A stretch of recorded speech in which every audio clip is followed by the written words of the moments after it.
نعرہ تکبیر۔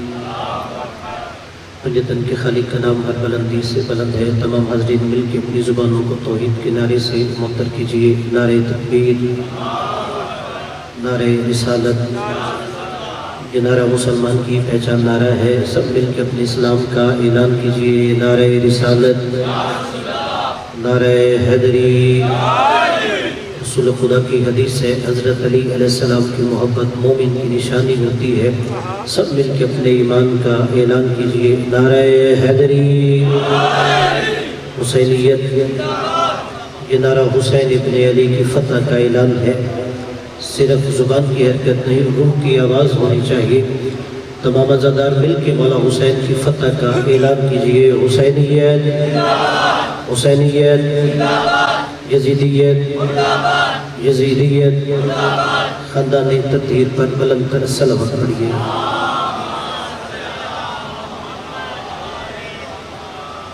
دوحے مالک آپ تمام عزاداروں کے صفی ادب پہ تشریف لانا اپنی بارگاہ میں عبادت میں شمار فرمائے، جو دعائیں حاجات کے مالک ذکر کی صدقے میں مستجاب فرمائے۔ اب تمام حاضرین اور بانیان کے خانوادے کے مرحومین کے درجات بلند فرمائے۔ ہم سب کو دنیا میں بار بار سید الشہداء کی زیارت، آخرت میں شفاعت نصیب فرمائے۔ خاص طور پہ ہماری دعا ہے کہ مالک شریکت الحسین کے صدقے میں شام میں ثانیہ زہرا سلام اللہ علیہا کے روزے کی حفاظت فرمائے۔ مالک ہمارے وقت کے امام کو ہم سے راضی فرمائے۔ اپنے اپنے دعاؤں کی قبولیت کے لیے بلند تر صلوات پڑھیے۔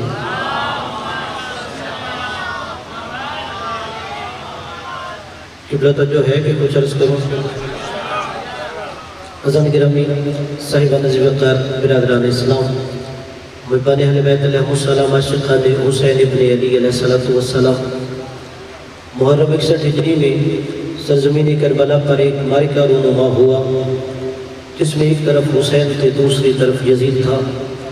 بلکہ اگر جملہ تبدیل کروں، ایک طرف حسینیت تھی، دوسری طرف یزیدیت تھی۔ یہ 1447 ہجری ہے۔ اس واقعہ کربلا کی یاد میں ہر شہر میں، ہر قریہ میں، ہر بستی میں، ہر ملک میں صفِ عزائے حسین بچھائی جاتی ہے۔ یہ 1447 ہجری آج واقعہ کربلا کو گزرے ہوئے 1386 سال ہو چکے ہیں۔ پہلا جملہ ہدیہ کر رہا ہوں، میرے سامنے سارے عزاداروں کے روشن چہرے ہیں، آپ نے لوح دل پہ جملہ نقش کرنا ہے کہ محرم 61 ہجری میں معرکہ کربلا ہوا۔ یہ آج 1447 ہجری ہو گئی، واقعہ کربلا کو گزرے ہوئے 1386 سال ہو چکے ہیں، مگر مجھے عزت حسین کی قسم 1386 سالوں میں یزید بار بار آیا، حسین ایک بار آیا۔ اسے جملہ سمجھ آیا ہو؟ مولا آپ کو مولا آپ کو 1386 سال واقعہ کربلا کو ہو گئے۔ 1386 سالوں میں یزید بار بار آیا، حسین ایک بار آیا۔ قبلہ آپ کا مذہب، مسلک، فکر، نظریہ کوئی بھی ہو، آپ کو مجھ سے سوال کرنے کا حق ہے۔ کیا وجہ ہے کہ یزید بار بار آتا رہا، حسین ایک بار کیوں آیا؟ اس کی وجہ یہ ہے، یزید کی ماں جیسی مائیں بار بار آتی رہی، نہ پھر بطول آئی، نہ پھر حسین آیا۔ مولا آپ کو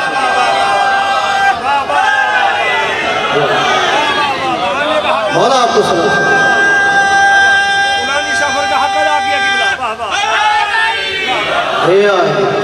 جناب سیدہ ہم سے راضی رہے، یہ جو ہاتھ اٹھے ہیں خاتون جنت آپ کی شفاعت فرمائے۔ کیا وجہ ہے یزید بار بار آتا رہا، حسین ایک بار آیا؟ وجہ یہ ہے یزید کی ماں جیسی مائیں بار بار آتی رہی، نہ پھر بطول آئی، نہ پھر حسین آیا۔ چلے میں جملے تبدیل کر دیتا ہوں۔ ہر ماں کا بیٹا حسین نہیں ہوتا، اگر ماں بطول ہو تو بیٹا حسین ہوتا ہے۔ ہر ماں کا بیٹا حسین نہیں ہو سکتا، اگر ماں بطول ہو تو بیٹا حسین ہوتا ہے۔ چلے میں اور جملہ مولا حسین کی معرفت کے لیے عرض کر رہا ہوں۔ ہر ماں کا بیٹا حسین نہیں ہے، اگر ماں بطول ہو تو بیٹا حسین ہوتا ہے، اور ہر ماں کا بیٹا جنت کا سردار نہیں ہوتا، ماں جنت کی سردار ہو تو بیٹے جنت کے سردار ہوتے۔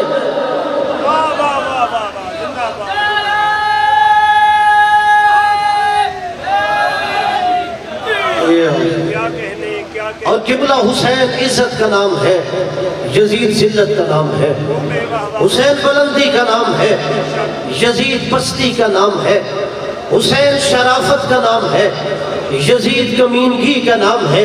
اگر ایک جملے میں حسین اور یزید سمجھاؤ، کل کائنات کی طہارتوں کو اکٹھا کرو اسے حسین کہتے ہیں، کل کائنات کی نجاستیں اکٹھی کرو اسے یزید کہتے ہیں۔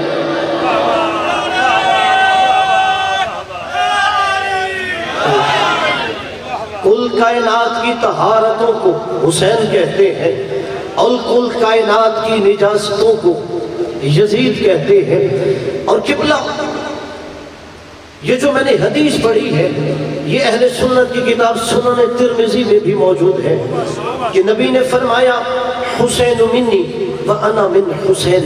میں حدیث پھر پڑھ رہا ہوں کیونکہ اکثر میں نے دیکھا ہے جو نبی نے حدیث ارشاد فرمائی اس میں کبھی کبھار اشتباہ ہو جاتا ہے پڑھنے والوں کو کہ حسین کے شروع میں الف لام لگا دیا جاتا ہے کہ الحسین منی۔ ایک صلوات پڑھیے مولا حسین کی ذات۔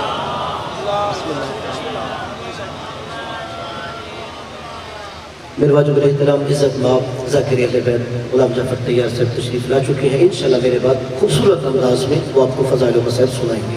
اللہ ان صحت و عافیت کے ساتھ میری خضر عطا فرمائے۔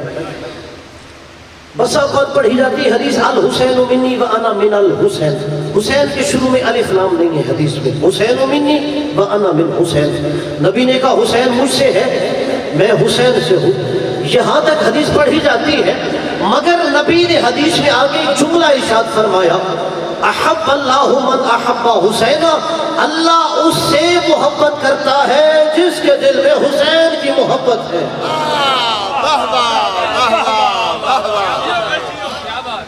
اللہ ہر بندے سے محبت نہیں کرتا، نبی نے نسخہ دیا احب اللہ، اللہ اس سے محبت کرتا ہے جس کے دل میں حسین کی محبت ہے۔ اب جائیے اپنے مرضی کے عالم خطیب سے پوچھئے اس حدیث کا مطلب کیا ہے۔ حسین منی یہ سمجھ آتا ہے نبی نانا تھے، حسین نواسا ہے، نبی نے کہا حسین مجھ سے ہے۔ وَأَنَا مِنْ حسین، جو نبی نے کہا میں حسین سے ہوں، یہ کیسے ہو گیا کہ نانا نواسے سے ہو رہا ہے؟ وہ آپ کو کہیں گے حسین کا وجود نبی سے ہے، نبی کو بقا حسین سے ہے، کہ نبی نے حسین کو وجود دیا، حسین نے نبی کو بقا دی۔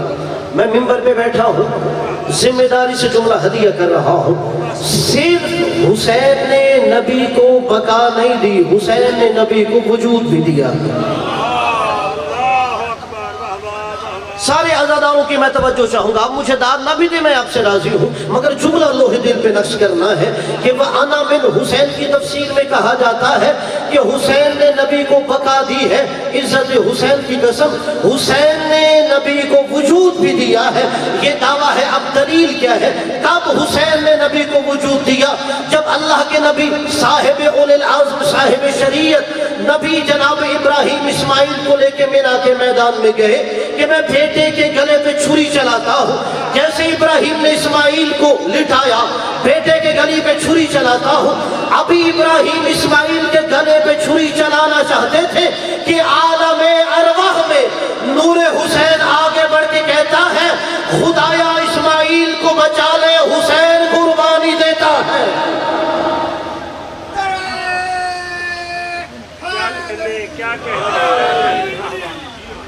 نور حسین نے کہا بارے الہ تو اسماعیل کو بچا، اسماعیل کے گلے پہ چھری نہ چلے، یہ حسین قربانی دیتا ہے۔ اب قرآن ہے، سورہ صافات ہے، آیت نمبر 107 ہے، اللہ نے کہا وَفَدَيْنَاهُ بِذِبْحٍ عَظِيمٍ، ہم نے اسماعیل کو چھوڑ دیا مگر اسماعیل کے بدلے میں اس سے بڑی قربانی دے رہے ہیں۔ اب جتنے یہاں شیعہ سنی تشریف فرما ہے یا میری آواز سن رہے ہیں، جاؤ جو در اہل بیت سے دور ہے اس سے پوچھو قرآن میں ذبح عظیم کیا ہے۔ جو در اہل بیت سے دور ہے اس ذبح عظیم سے مراد دمبا ہے۔ جو در اہل بیت سے دور ہے وہ کیا کہتا ہے؟ یہاں پہ ذبح عظیم سے مراد دمبا ہے۔ ارے اتنی بڑی نبی کی توہین ہو گئی کہ نبی کی قربانی بچانے کے لیے جو کہتے ہو اس سے بڑی قربانی ہے وہ دمبا ہے۔ آؤ در اہل بیت پہ ہم تمہیں بتائیں وہ ذبح عظیم کیا ہے۔ وہاں نور حسین آگے بڑھ رہا تھا، اسماعیل کو بچا، یہ حسین قربان ہو رہا ہے۔ ہم نے کہا وہ ذبح عظیم حسین ابن علی ہے، اور پھر کہا وَتَرَكْنَا عَلَيْهِ فِي الْآخِرِينَ، ہم نے یہ قربانی آخرت والوں پہ چھوڑ دی جو بعد میں آئیں گے۔ اب میں مولا حسین سے اگر ہاتھ باندھ کے جملہ عرض کروں، مولا کیا وجہ ہے جناب اسماعیل علیہ السلام سے پہلے بھی تو انبیاء قتل ہوتے رہے، کئی انبیاء جنہیں آرے سے چیرا گیا، تب نور حسین آگے کیوں نہیں بڑھا؟ انبیاء کو زندہ کنووں میں دھکیلا گیا، تب نور حسین آگے کیوں نہیں بڑھا؟ ایک ایک دن میں 40 انبیاء قتل ہوتے رہے، تب نور حسین آگے کیوں نہیں بڑھا؟ آج جب اسماعیل کے گلے پہ چھری چل رہی ہے تو نور حسین آگے بڑھ رہا ہے۔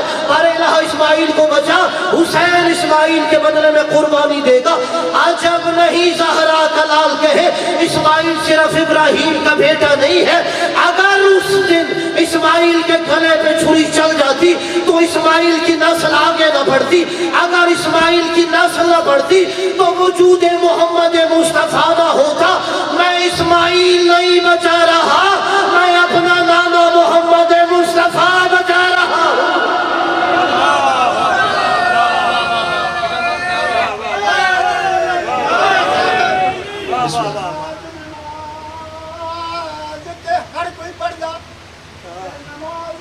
زندگی ہوگی تیری حیاتی ہوگی اللہ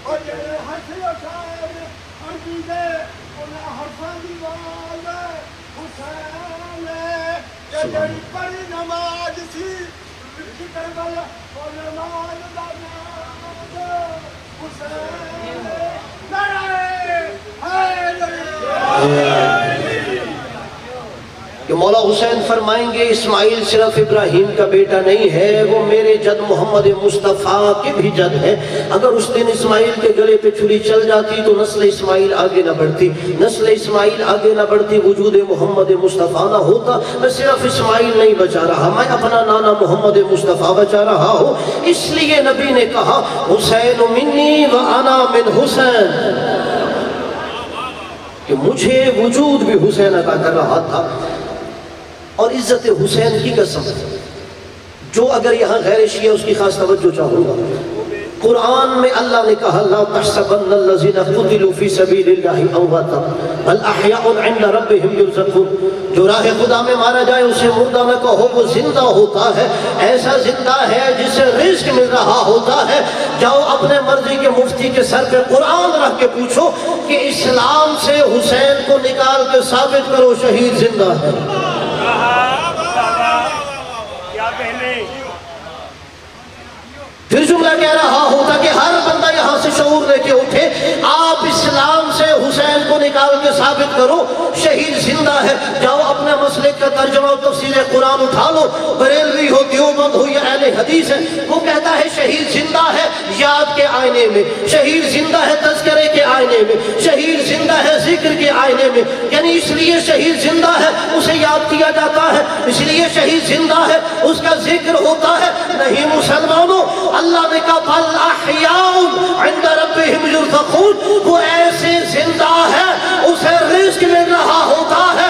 10 محرم کے بعد زہرا کے لال نے نو کے نیزہ پہ قرآن سنا کے بتایا شہید ایسے زندہ ہوتا ہے۔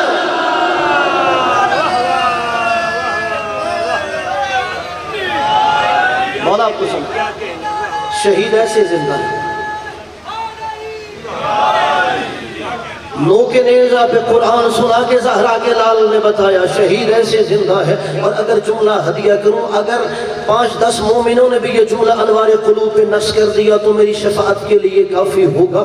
حسین نے نوک نیزہ پہ قرآن سنا کے بتایا شہید ایسے زندہ ہوتا ہے. اور مولا کا نوک نیزہ پہ قرآن پڑھنے کا اگر معجزہ دیکھیے. میں بول رہا ہوں, میں کیسے بول رہا ہوں, میرے جسم میں پھیپھڑے ہیں, پھیپھڑوں میں جو ہوا ہے وہ میرے لفظوں کی صورت میں منہ سے نکلتی ہے, پھر آپ کی سمع سے ٹکراتی ہے.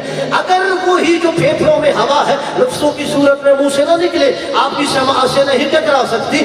زہرا کے لال کا معجزہ یہ ہے, اس کا جسم کربلا میں تھا, وہ کوفہ و شام میں قرآن سنا رہا تھا. یہ معجزہ ہے زہرا کے لال. اور شاید اس لیے حسین نو کے نیزہ پہ قرآن سنا رہے تھے کہ یاد رکھو مسلمانوں, قاری قرآن اور ہوتا ہے, وارث قرآن اور ہوتا ہے. ہم قاری قرآن نہیں ہیں, ہم وارث قرآن ہیں. اور میرے عزیز و دوستو بزرگو, جب اپنے دلوں میں حسین کی محبت محسوس کرتے ہو تو سجدے شکر ادا کیا کرو. اس لیے کہ معصوم نے فرمایا اذا اراد اللہ بعبد الخیر قذف فی قلبہ حب الحسین. جب اللہ کسی بندے سے خیر کا ارادہ کرتا ہے, اس کی پہلی نشانی یہ ہے اس کے دل میں حسین کی محبت ڈالنا. اور چونکہ ابھی مجلس کا آغاز ہے اور کوشش کیا کہ یہ صف اعضاء پہ بیٹھا کریں. مجھ سے پہلے میرے بھائی نے حدیث قصہ پڑھی, اس میں آپ سنتے ہیں کہ جہاں پہ ان کا ذکر ہوتا ہے وہاں کیا ہوتا ہے. آخری جملہ فضائل کا سب سے پہلے کیا ہے کہ وہاں پر رحمتیں نازل ہو رہی ہیں. وَحَفَّتْ بِهِمُ الْمَلَائِكَةُ, اس سارے ایریے کو ملائکہ اپنے حصار میں لے لیں. میں کہوں گا وہ بدبخت ہوگا جو ملائکہ کا حصار چھوڑ کے باہر چلا جائے گا. تمہارے سامنے یہاں پہ ملائکہ نے حصار یہاں کھینچا ہوا ہے, اور پھر کہا وَاسْتَغْفَرَتْ لَهُمْ إِلَىٰ أَن يَتَفَرَّقُوا. جب تک تم یہاں بیٹھے رہتے ہو تو فرشتے تمہارے لیے استغفار کر رہے ہو. اس صف اعضاء پہ بیٹھنا بہت بڑی عبادت ہے. اور پھر دیکھیے ہم یہ صف اعضاء بچھاتے ہیں, مجلس حسین کا اہتمام کرتے ہیں, اس لیے کرتے ہیں کہ زہرا کو پرسہ دے سکیں. مولا حسین کا سب سے بڑا عزادار میرا چوتھا امام علی زین العابدین. میرے چوتھے امام نے کہا دیکھو حسین پہ رونے کے لیے اتنا کافی ہے, اگر وضو کے لیے پانی آتا ہے میرا چوتھا امام رونا شروع کر دے. عزادارو یہ پڑھ لینا بڑا آسان ہوتا ہے. علی کی بیٹیاں شام کے بازار میں گئی, شام کے دربار میں گئی. آپ کا میرا چوتھا امام 34 سال تک جب بھی روتا تھا صرف ایک جملہ کہتا تھا الشام.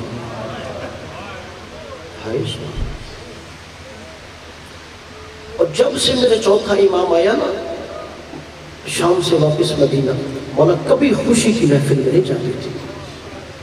اگر کہیں حسین کی مجلس ہوتی یہ حسین کا عزادار جانے کو تیار ہو جاتا, اور اس میں کوئی اپنے پرائے کی قید نہیں تھی. آپ نے نام سنا ہوگا ابن شہاب زہری کا, یہ چوتھے امام کا شاگرد ہے, مگر یہ بنو امیہ کا قاضی بھی رہا ہے.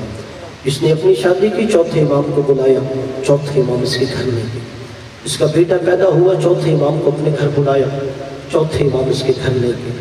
اس نے نیا گھر بنایا, پھر چوتھے امام کو دعوت دی میرے گھر میں, چوتھے امام اس کے گھر لے گئے.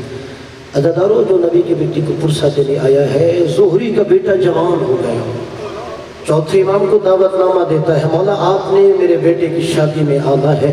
امام نے کہا زہری تو جانتا ہے جب سے میں نے اپنے 18 فخر یوسف بے گور و کفن دیکھے میں خوشی کی محفل میں نہیں جاتا. عزادارو زہری آگے سے جملہ کہتا ہے زہرا کے لال یہی تو موقع ہیں, کوئی کسی کے گھر آتا ہے, آپ میری شادی پہ نہیں آئے, بیٹا پیدا ہوا نہیں آئے, نیا گھر بنایا نہیں آئے, اب بیٹے کی شادی کی دعوت دینے آ رہا ہوں, آپ کہتے ہو میں ایسی محفلوں میں نہیں آتا. کوئی ایسا طریقہ ہے آپ کا عزادار آپ کو اپنے گھر بلانا چاہے تو حسین کا بیٹا آ سکتا ہے؟ مولا نے کہا ہاں بڑا آسان طریقہ ہے. زہری نے کہا بتاؤ میں وہ کر لیتا ہوں. مولا نے کہا اپنے گھر میں میرے بابا کی صف اعضاء بچھا, تو مجلس حسین رکھ, علی زین العابدین تیرے گھر آئے گا۔ عزادارو زہری نے بیٹے کی شادی سے پہلے مجلس رکھی، وہ کہتا ہے مجلس ایسے ہی شروع ہونے لگی تو میں گھر سے چلا، میں امام سجاد کو لے کے آتا ہوں۔ زہری کہتا ہے میں حیران ہو گیا، میرے چوتھے امام آگے سے خود چلتے ہوئے آ رہے ہیں۔ اجرکم علی الزہر، جس کی آنکھ میں آنسو آ گیا، نبی کی بیٹی آپ کی شفاعت فرمائے۔ رونا نہ آئے، ہمارے مذہب میں رونے کی شکل بنانا بھی عبادت ہوتی ہے، رونے کی شکل بنا لو اگر رو نہیں سکتے۔ عزادارو زہری امام کے قدموں میں گر گیا، مولا آپ خود کیوں آ رہے ہیں؟ میں آپ کو گھر سے لینے جا رہا ہوں۔ عزادارو یہ جملہ ذہن میں محفوظ کرنا، میرے چوتھے امام کہتے ہیں زہری جہاں بابا کی صف عزا بچھائی جاتی ہے وہاں مجھے بلانے کی ضرورت نہیں، سجاد خود ہی چلا آتا ہے۔ اجرکم علی الزہرہ۔ زہری کہتا ہے مجلس شروع ہو گئی، میں نے امام کو ممبر کے قریب بٹھایا کہ مولا آپ اس غم کے وارث ہیں، آپ ممبر کے قریب بیٹھیں گے۔ بہت بڑا نام ہے سید علی نقی نقن صاحب کا، انہوں نے اپنی کتاب میں اس روایت کی طرف اشارہ فرمایا ہے۔ زہری نے چوتھے امام کو ممبر کے قریب بٹھایا، مولا ہم آپ کو آپ کے بابا کا پرسہ دیں گے۔ زہری کہتا ہے جیسے ہی مسائل شروع ہوئے میں نے کیا دیکھا، میرا چوتھا امام روتا ہوا ممبر کے پاس سے اٹھے، امام روتے روتے وہاں جا کے بیٹھ گئے جہاں عزاداروں کی جوتیاں رکھی ہوئی ہیں۔ زہری کہتا ہے میں برداشت نہیں کر سکا، میرا امام وہاں بیٹھ گیا جہاں عزاداروں کے نعلین رکھے ہیں۔ زہری کہتا ہے میں بھی روتا ہوا اٹھا، امام کے قدموں میں سر رکھ دیا، مولا ممبر کے پاس سے اٹھ کے عزاداروں کی جوتیوں کے پاس کیوں آ گئے؟ مولا نے کہا زہری میں وہ دیکھ رہا ہوں جو تو نہیں دیکھ سکتا۔ کہا مولا کیا ہوا؟ کہا جب میری دادا مسائل پڑھ رہے تھے نا، مسائل تھا، میں نے کیا دیکھا؟ آسمان سے نور کی عماری اتری ہے، میری دادی زہرا نور کی عماری سے نکل کر وہاں بیٹھ رہی ہے جہاں عزاداروں کی جوتیاں رکھی ہے۔ میری دادی زہرا ہاتھ اٹھا کر ان عزاداروں کو دعا دے رہی ہے۔ الا لعنت اللہ علی القوم الظالمین۔